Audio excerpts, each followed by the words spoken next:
হয়, মই এতিয়া অন্টাৰিঅ' গোৱেল চহৰত আছো আৰু আজি আমি ইয়াতে আহোম সম্প্ৰদায়ৰ যিখিনি আছে মানুহ তেওঁলোকে একলগ গোট খাই পেলাই মেডাম মাফি উদযাপন কৰিছে আৰু তেওঁৰ এই কথাখিনি পাতিবলৈ কিছু কৰ্মকৰ্তাৰ লগত কথা পাতো।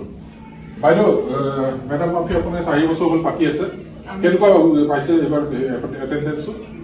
4 বছৰ হ'ল আমাৰ, আৰু এইবাৰ এটেণ্ডেঞ্চটো বৰ বেছি মানুহ হোৱা নাই মানে, তথাপিও আমি যিখিনি এক্সপেক্ট কৰিছোঁ গোটেইখিনি আহিছে, বিশেষকৈ বতৰটোৰ কাৰণে। কাৰণ যদিও আমি 31 জানুৱাৰীত আমি পাতিব লাগিছিলে, কিন্তু আমি পাতিব নোৱাৰোঁ।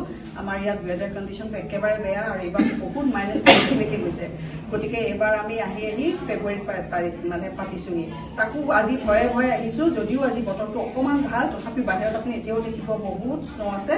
কিন্তু আমাৰ মেডাম মাফি যিখিনি আমি কাম কৰিব লাগে, বিশেষকৈ নিয়ম নীতিখিনি কৰিছোঁ, কৰি পেলাই আমি সকলোৱে লগ লাগি একেলগে বহি ভোজ ভাত এসাঁজ খাইছোঁ, আৰু আমি অলপ হিষ্ট্ৰীৰ কথাও ডিছকাছ কৰিছোঁ।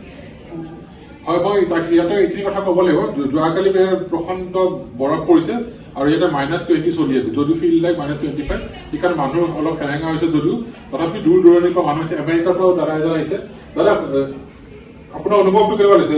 ইমান দূৰত থাকিলে এখন হেৰি কৰিছে, মানে খুবেই ভাল লাগিছে। আজি 3 বছৰৰ পৰা মই এটেম্প লৈ আছিলো, ফাইনেলি আজি আহিব পাৰিলো। আৰু ইয়াত আহি পিনি অকল মানে অসমীয়া বুলিয়েই নহয়, সকলো মানুহখিনি লগ পাইছো, মষ্টলি ইণ্ডিয়ানছ। চ' খুব ভাল লাগিলে, অনুভৱ খুবেই ভাল, আৰু হয়তো ইন ফিউচাৰ আহিব পাৰিম। দাদা, আৰু এটা কথা সুধিব গৈছো আপোনাৰ পৰা, নৱদা। যিহেতু মেডাম মাফি আমাৰ অসমত গোটেই 31 তাৰিখে, অসম বোলে সৰ্বভাৰততে হয়, আমি দিল্লী থাকোঁতে ষ্টুডেণ্ট থাকোঁতে দেখিছোঁ আমি 31 তাৰিখে কৰিছোঁ। ইয়াতে অলপ পিছ কৰি কৰা হৈছে, এইটো থাকে নেকি স্পেচিফিক এটা টাইমত কৰিব লাগিব? মেডাম মাফি কোনো স্পেচিফিক টাইম নাই। আচলতে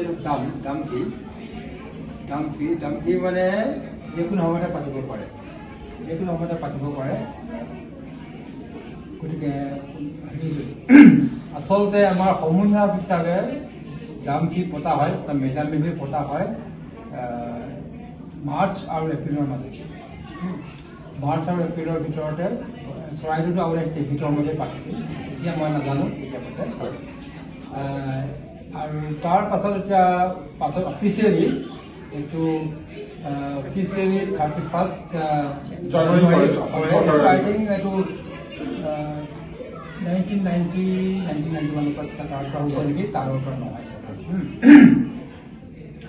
আৰু আমাৰ ইয়াত গতিকে আমি যিহেতু মই ক'লোঁ আগতে যে দামটো যিকোনো সময়তে পাতিব পাৰে, যিহেতু এইটো মানে আমাৰ পৰিপুৰুষৰ প্ৰতি সন্মান, পৰিপুৰুষৰ প্ৰতি সন্মান আমাৰ, সেইটো আমি সকলো সময়তে জনাব পাৰোঁ। আৰু ইয়াত আমি যিহেতু বতৰ খুব বেয়া, জানুৱাৰী 31 আমি পাতিব নোৱাৰোঁ, গতিকে আমি ফেব্ৰুৱাৰী মেবি আমি নেক্সট ইয়াৰ আমি মাৰ্চ বা এপ্ৰিলত পাতিব পাৰোঁ। ধন্যবাদ। আৰু যিটো তেওঁলোকে প্ৰচেষ্টা লৈছে, মই ইয়াতে দেখিব পাইছোঁ বহুত সৰু শিশু লোকসকলো হৈছে, তেওঁলোকৰ কাৰণে আপোনাৰ বিভিন্ন ধৰণৰ কুইজ কম্পিটিশ্যন হৈছে, আৰ্ট কম্পিটিশ্যন হৈছে। মই এগৰাকী পেৰেণ্টছৰ পৰা সুধিব কৈছোঁ, তেওঁলোকৰ এনেকুৱা প্ৰগ্ৰামবোৰ কৰিলে তেওঁলোকৰ বাচ্চালে কেনেকৈ উপকৃত হৈছে, বাইদেউ কওকচোন। মেডাম মাফি একচুৱেলি মোৰ ল'ৰা আছে, সৰু ল'ৰা, আৰু ইয়াতে বহুত সৰু ল'ৰা ছোৱালী আহিছে আজি। আৰু এইটো আমাৰ কাৰণে বহুত ইম্পৰ্টেণ্ট, কাৰণ আমি অসমৰ বাহিৰত আছোঁ, আৰু আমাৰ ল'ৰা ছোৱালীবোৰ যিটো ডেইলি অসমত থকা হ'লে দেখা পালে হয়, ইয়াত নাপায়। আৰু যিহেতু আমি নিজে পৰিয়ালত মোৰ দেউতাৰ কাৰণে আমি দাম পাতোঁ, চ' মোৰ ল'ৰাই সেইবোৰ কেতিয়াও দেখা নাই। চ' মই এনেকৈ সমূহীয়াকৈ নহ'লে চাগে ঘৰত কৰিলোঁ হয়, কিন্তু ইয়াত যেতিয়া আমি সকলোৱে একেলগে কৰিব পাৰিছোঁ, আৰু 10জন মোৰ 10টা কথা কৈছে, শিকিবলৈ পাইছোঁ, শুনিবলৈ পাইছে, খুব গ্ৰেটফুল এইটো কাৰণে, আৰু খুব জৰুৰী আমাৰ। আৰু মোৰ লগত আৰু এজন আছে, প্ৰিয়াংকু, এইবাৰ তোমালোকৰ কাৰ্যসূচী কি আছে বাইদেউ, আপুনি থাকিব? এইবাৰ প্ৰথমতে আমি প্ৰাৰ্থনাত জনাইছিলোঁ। এইবাৰ প্ৰথমবাৰ মই তেনেকুৱা প্ৰাৰ্থনাত বহি আহিছোঁ, আৰু সেইটো মই খুব বেছি ভাল পালোঁ সেই এক্সপিৰিয়েঞ্চটো কৰিব পৰাৰ কাৰণে।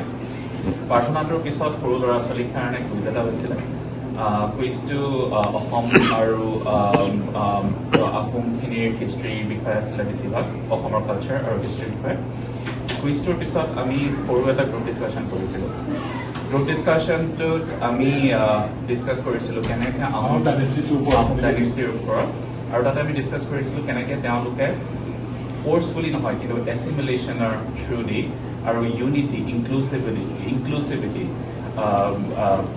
থ্ৰুদি কেনেকৈ তেওঁলোকে এখন সমাজ গঢ়ি তুলিছিলে সেই সমাজখন গঢ়ি তোলাৰ পিছত তেওঁলোকে এইটোৰ কাৰণে এখন ষ্ট্ৰং সমাজ বনিব পাৰিলে যিটো কাৰণে তেওঁলোকৰ এডমিনিষ্ট্ৰেশ্যন ভাল কৰিব পাৰিলে আৰু কেনেকৈ তেওঁলোকে বেলেগ বেলেগ এনিমি শত্ৰুবিলাকৰ পৰাজিত কৰি পেলাই এখন 6th চেঞ্চুৰী ৰাজত্ব কৰিব পাৰিলে ভাৰতত মই লগত যুৱৰাজ গগৈ আছে যুৱৰাজ তুমিতো ডিব্ৰুগড়ৰ হয় তুমিতো শিৱসাগৰ ডিব্ৰুগড় যিহত ক'ব গ'লে খুব ভালকৈ আহোমসকলে মেডাম-মাফি পাতে তোমাৰ ইয়াতে কেনেকুৱা লাগিছে ইমান দূৰত থাকি ইমান ধুনীয়াকৈ অৰ্গেনাইজ কৰিছে বস্তুখিনি মোৰ চবকে ভাল লাগিছে যি নলেজ পাইছোঁ আৰু not only that next generation যোনে ইয়াত মানে সৰু ল'ৰা ছোৱালীবোৰে কথাটো গম পাইছে যোনটো হিষ্ট্ৰীৰ কথা মোৰ দেৰ ৱাজ এ কুইজ মানে এটা কুইজ আছিলে য'ত তাৰমানে চবেই চব সৰু ল'ৰা ছোৱালী অনলি সৰু ল'ৰা ছোৱালীৰ কাৰণে কুইজটো আছিলে আৰু তাহাঁতি চব কথা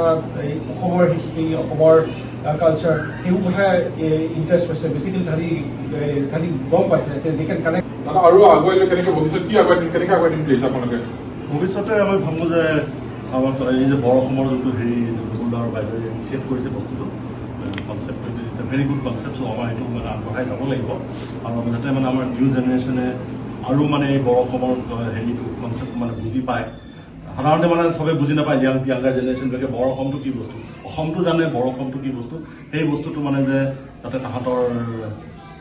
তাহাঁতি মানে বুজি পায় যে যাতে আগত হেৰি কৰিব পাৰে so' I am hoping that in the future also' this tradition will be continued very much. Thank you, but Daira and Baido also especially for taking the initiative.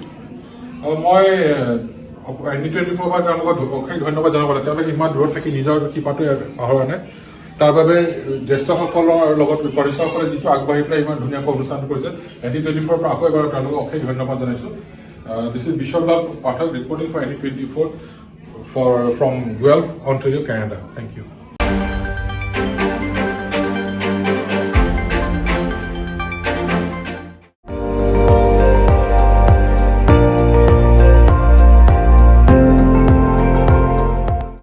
আপুনি চাই আছে ND24 সৰ্বশ্ৰেষ্ঠ নহয় সৰ্বোত্তমৰ দৌৰা